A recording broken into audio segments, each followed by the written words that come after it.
اپنے بیٹے کی گردن پر چھری نہیں رکھ سکتا، یا چھری اس کو قتل کرنے کے لیے چھری نہیں اٹھا سکتا۔ حضرت اسحاق کی قربانی یسوع المسیح کی صلیبی موت کی پیش نشانی ہے، اور جب مسیح کے علاوہ دیگر کسی بھی نبی کی وفات یا شہادت کی مماثلت ذبیح اللہ سے نہیں ملتی، تو حضرت اسماعیل کو ذبیح اللہ کا خطاب دینا بے فائدہ ہے۔ تو ذبیح اللہ کس قربانی کی یاد دلاتا ہے؟ وہ حقیقی قربانی کی یاد دلاتا ہے جو خدا کے برہ کی بے عیب برہ کی ہوئی۔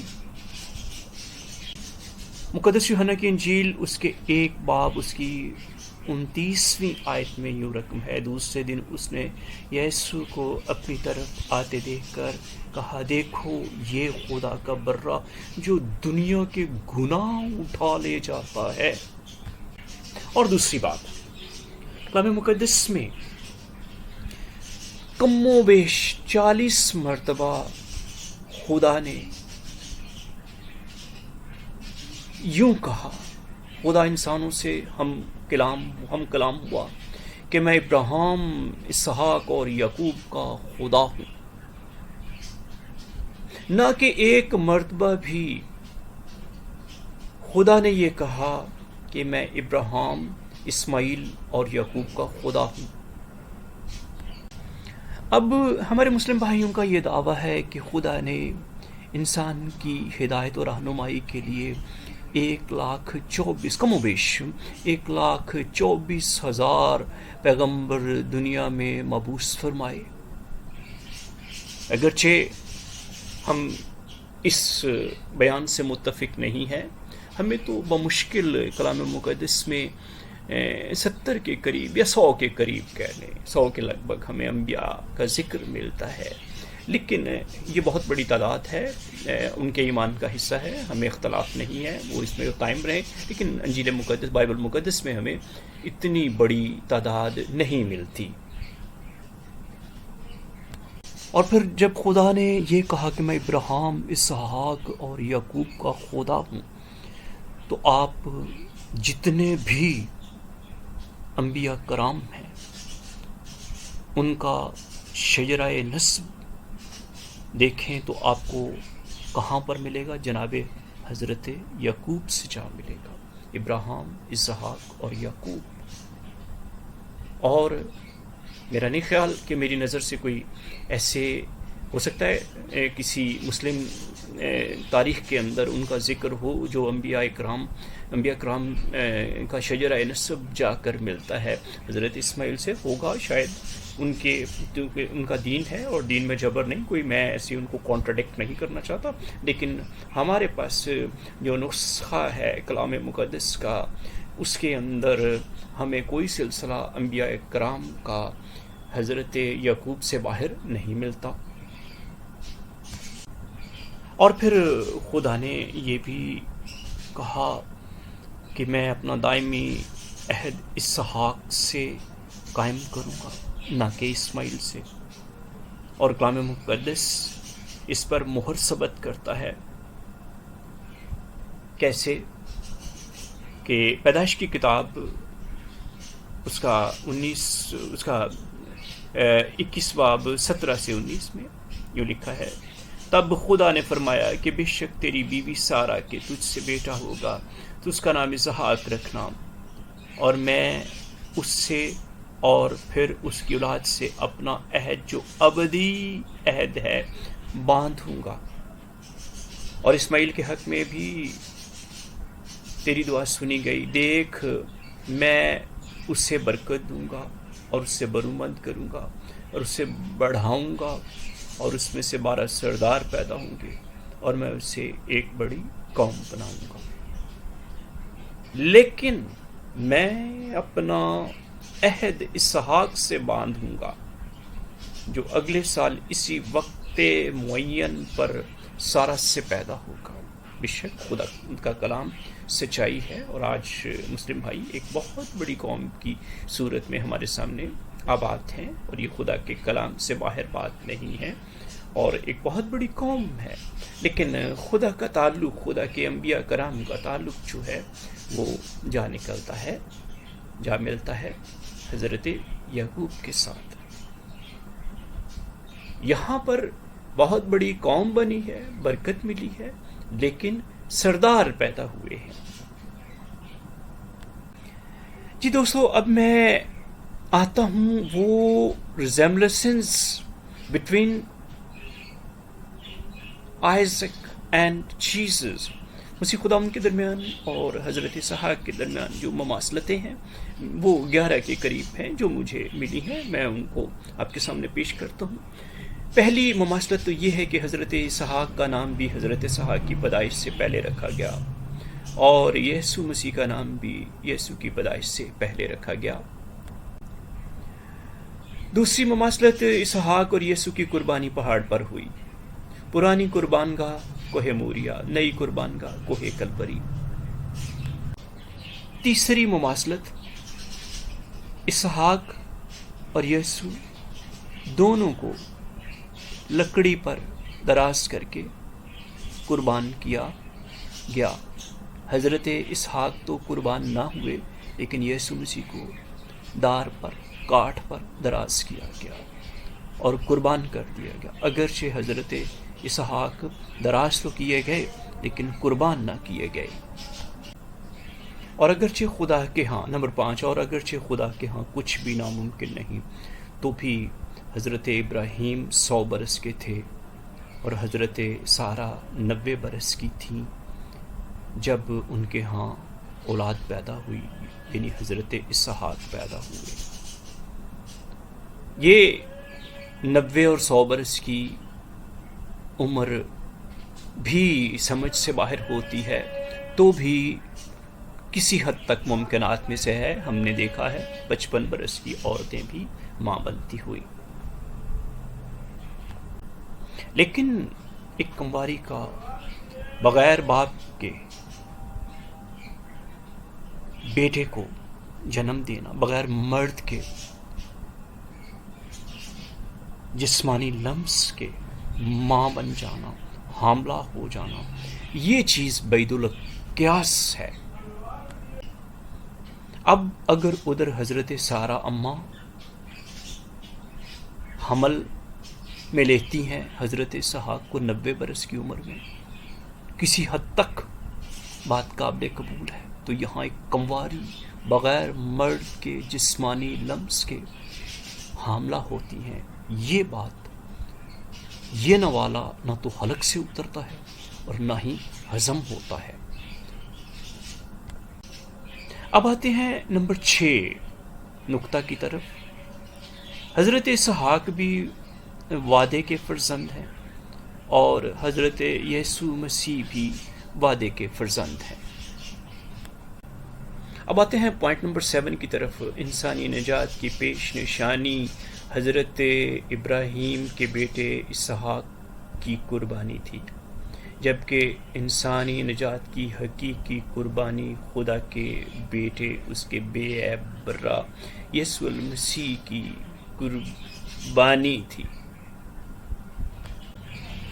نمبر 8 کی طرف آتے ہیں کہ حضرت اسحاق بھی اپنی لکڑیاں سوختنی قربانی کے لیے لے کر خود پہاڑ پر گئے قربان ہونے کے لیے، اور یسوع المسیح اپنی صلیب خود لے کر گئے اپنے آپ کو قربان کرنے کے لیے۔ ابراہیم باپ کو ظاہر کرتے ہیں اور حضرت اسحاق یسوع المسیح کو ظاہر کرتے ہیں۔ نمبر 9، حضرت ابراہیم کی تمام وراثت کا حقدار حضرت اسحاق ٹھہرے، اور اس پر مہر ثبت ہوتی ہے تکوین 25 باب اس کی 5 آیت میں، اور ابراہیم نے اپنا سب کچھ حضرت اسحاق کو دیا۔ اور دوسری طرف ہم دیکھتے ہیں کہ وہاں پر بھی وراثت میں جو کچھ ملا، ادھر محدود اور زمینی اور ادھر آسمانی اور زمینی لامحدود اختیار آسمانی باپ نے اپنے بیٹے کو دیا۔ مقدس متی کی انجیل اس کے 28 باب اس کی 18ویں آیت میں یوں لکھا ہے، اور یسوع نے ان کے پاس آ کر ان سے باتیں کی اور کہا، آسمان میں اور زمین پر سارا اختیار مجھے دیا گیا ہے۔ اب یہاں پر دیکھا جائے تو دونوں بیٹوں کو اختیار ملا ہے، ایک کو زمینی وراثت ملی ہے، مجازی اختیار کہہ سکتے ہیں، اور دوسرے بیٹے کو حقیقی اختیار، کائنات کا اختیار، آسمان اور زمین پر کل اختیار۔ آسمان کی وسعتوں کا انسان شمار نہیں کر سکتا، نہ جانے کتنے اجرام فلکی، کتنے گلیکسیز، کتنی کیا کیا کچھ، اگر میں گنوں اسٹرائڈز، یہ وہ کتنے سولر سسٹم، سب کچھ اس آسمان کے نیچے، آسمان تلے موجود ہے۔ یہ سب کچھ جو ہے وہ بیٹے کو دے دیا گیا، یعنی یسوع المسیح کو سارا اختیار دے دیا گیا۔ اب آتے ہیں 11ویں مماثلت کی طرف، کہ ابراہیم کے لیے برے کے جھاڑیوں میں پھنسے ہوئے سینگ اور خدا کے برے یسوع المسیح کے سر پر خاردار تاج، دونوں کے سر جو ہیں کانٹوں میں پھنسے ہوئے ہیں۔ یسوع مسیح کے سر پر کانٹوں کا تاج پہنا دیا گیا، اور ادھر برے کے سینگ کانٹوں میں پھنسے ہوئے تھے۔ یہاں پر ہمیں کوئی نہ کوئی مماثلت، کوئی ریزیمبلنس نظر آتی ہے۔ جی پیارے دوستو، اب آتے ہیں دوسری جانب، اور اب اگر بالفرض کسی نظریہ ضرورت کے تحت یا کسی افہام و تفہیم کے پیش نظر یا احترام آدمیت کے تحت یہ تسلیم بھی کر لیا جائے کہ حضرت اسماعیل ذبیح اللہ ہیں، تو یاد رکھیں کہ ذبیح اللہ ایک سلسلہ ہے، ایک کڑی ہے، اس کا ایک گہرا الہی بھید ہے اور عظیم پس منظر ہے، جو صرف جانوروں کی قربانی تک محدود نہیں بلکہ منصوبہ نجات کی یہ ایک پیش نشانی ہے، حقیقی اور عظیم قربانی کی پیش نشانی ہے، جو انسانی ابدی نجات و حیات کے لیے یسوع مسیح نے کوہ کلوری پر پیش کی۔ اور پیارے اور عزیز مسلم بھائیوں، پلیز ٹھنڈے دل و دماغ سے دل پر ہاتھ رکھ کے چند لمحات اور ساعتوں کے لیے لمحہ بھر میں غور و فکر کیجیے اور تجزیہ کیجیے کہ اگر ذبیح اللہ حضرت اسماعیل ہیں تو کیا ذبیح اللہ کی یہ پیش نشانی کسی بھی طرح سے حضرت محمد مصطفیٰ صلی اللہ علیہ وآلہ وسلم پر صادق ٹھہرتی ہے؟ برہان اور دلیل اور حجت تو تب ہو کہ یہ پیش نشانی حضرت محمد پر صلی اللہ علیہ وسلم پر کسی طرح صادق ٹھہرے، تو پھر عید الاضحیٰ منانا قابل فخر عمل ہوگا۔ اور اگر ذبیح اللہ کی یہ پیش نشانی حضور صلی اللہ علیہ وسلم پر صادق نہیں ٹھہرتی اور حضور صلی اللہ علیہ وسلم سے اس کی کوئی نسبت، کوئی مماثلت قائم نہیں ہوتی، تو بے فائدہ ہے یہ کہنا کہ حضرت اسماعیل ذبیح اللہ ہے۔ خدا کے منہ کے بول 40 مرتبہ صادر ہوئے کہ میں ابراہیم، اسحاق اور یعقوب کا خدا ہوں، اور مسیحی ایمانیات و عقائد اور حالات و واقعات سے یہی نظریہ درست اور مصدقہ ہے کہ ذبیح اللہ یسوع المسیح ہیں، جنہوں نے کوہ کلوری پر اپنی جان کا نذرانہ پیش کیا، اور حضرت اسحاق ان کی پیش نشانی ہے۔ میرے پیارے بھائیوں، بڑی معذرت کے ساتھ، جو ٹوپی میرے سر پر فٹ نہیں آتی میں اسے کیوں پہنوں؟ وہ ہوا سے اڑ جائے گی، وہ گر جائے گی، تنگ ہوگی تو میرے جسم کو تنگ کرے گی، میرے سر کا شاید وہ بلڈ سرکولیشن روک دے گی. اگر بڑی ہوگی تو وہ ادھر ادھر ہلتی پھرے گی اور ممکن ہے وہ گر جائے. تو انسان کو وہ ٹوپی پہننی چاہیے جو اس کے سر پہ فٹ آئے. اور جو ذبیح اللہ کی یادگاری کرتا ہے وہ یسوع المسیح کی کوہ کلوری پر صلیبی موت کی یادگاری کرتا ہے. کیونکہ اب بات دور جدید میں چلی گئی، عہد جدید میں چلی گئی. خدا مند یوں فرماتا ہے، اشعیاء نبی کا صحیفہ اس کا پہلا باب 11 سے 13 آیت تک پڑھوں گا. خدا مند یوں فرماتا ہے، تمہارے ذبیحوں کی کثرت سے مجھے کیا کام؟ میں مینڈوں کی سوختنی قربانی اور فربا بچڑوں کی چربی سے بیزار ہوں، اور بیلوں اور بھیڑوں اور بکروں کے خون میں میری خوشنودی نہیں. یہ میری منہ کی بات نہیں، خدا کا کلام ہے. اور 12 آیت میں یوں رقم ہے، اشعیاء نبی کے صحیفہ اس کی 12 آیت میں یوں رقم ہے، جب تم میرے حضور آ کر میرے دیدار کے طالب ہوتے ہو تو کون تم سے یہ چاہتا ہے کہ تم میری بارگاہوں کو رون دو؟ آئندہ کو باطل ہدیے نہ لانا. بخور سے مجھے نفرت ہے، نئے چاند اور سبت اور عیدی جماعت سے بھی، کیونکہ مجھ میں بدکرداری کے ساتھ عید کی برداشت نہیں ہے. یہ میرے منہ کی بات نہیں، میں نے بحوالہ بات کی ہے بائبل مقدس میں سے. اور سنت ابراہیم میں ذبیحہ کاٹ کر جلایا گیا تھا، کھایا نہیں گیا تھا. سنت ابراہیمی سوختنی قربانی تھی. جو ذبیحہ کاٹ کر کھایا جاتا ہے وہ یہودیوں کی عید فطیر ہے. اور اس لیے خدا کے گھر میں قربان گاہ کا تصور یہودی عبادت گاہ سیناگوگ میں اور مسیحی عبادت گاہ چرچ میں ہے، لیکن اسلامی عبادت گاہ ماسک مسجد میں قربان گاہ کا تصور قطعاً نہیں ہے. جی پیارے دوستوں، میں مانتا ہوں کہ حضرت اسماعیل بھی حضرت ابراہیم کی نسل سے ہیں، لیکن وہ وعدے کے فرزند نہیں ہیں. وعدے کے فرزند حضرت اسحاق ہیں.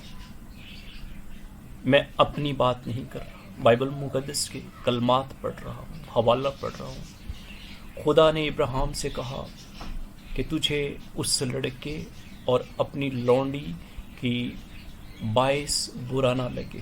جو کچھ سارا تجھ سے کہتی ہے تو اس کی بات مان، کیونکہ اسحاق سے تیری نسل چلے گی. اسحاق سے تیری نسل چلے گی.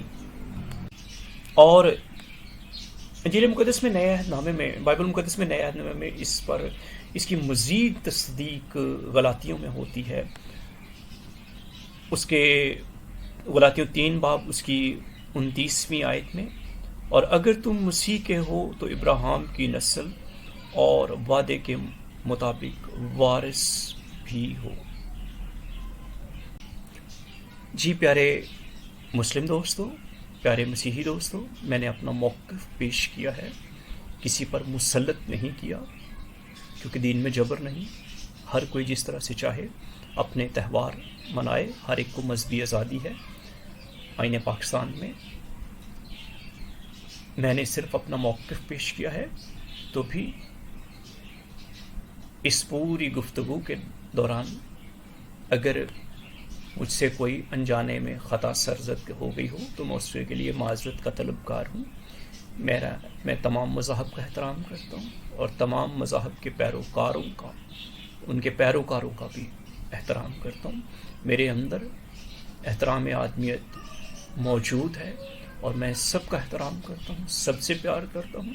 یہ ایک نظریہ ہے جس میں مسلم اور کرسچن کمیونٹی میں ایک کانٹرڈکشن ہے، اور میں نے اپنا موقف پیش کیا ہے اور آپ چاہیں تو آپ بھی اپنا موقف پیش کر سکتے ہیں. ہم دونوں مسلم کرسچن اپنا موقف پیش کر سکتے ہیں، لیکن موقف پیش کرنے کے ساتھ ساتھ ہماری یہ تمام محبتیں دشمنی میں نہیں بدلنی چاہیے. نظریاتی اختلاف ہو سکتا ہے، اور نظریاتی اختلاف کو ہم کسی بھی صورت ہمارے درمیان کوئی دشمنی کا عنصر پھوٹنے نہ پائے. بہت شکریہ آپ سب کو، بہت بہت سلام، اور once again thank you for being with me. اور اگر پھر سے میں اجازت لینے سے پہلے پھر سے معافی مانگتا ہوں کہ اگر کوئی ایسی غلط بات ہو گئی ہو میرے منہ سے، تو میرے دل میں کوئی ایسی بات نہیں. انسان ہوں، اور کلام کی کثرت خطا سے نہیں، خالی نہیں. جتنا بولوں گا غلطیاں کروں گا، لیکن کسی کے لیے نفرت، کینہ، حسد، بغض اور کسی کو کم نہیں تولتا. بہت شکریہ. Thank you very much for being with me. اللہ تعالیٰ آپ سب کو اپنی حفاظت اور پناہ میں رکھے. آمین.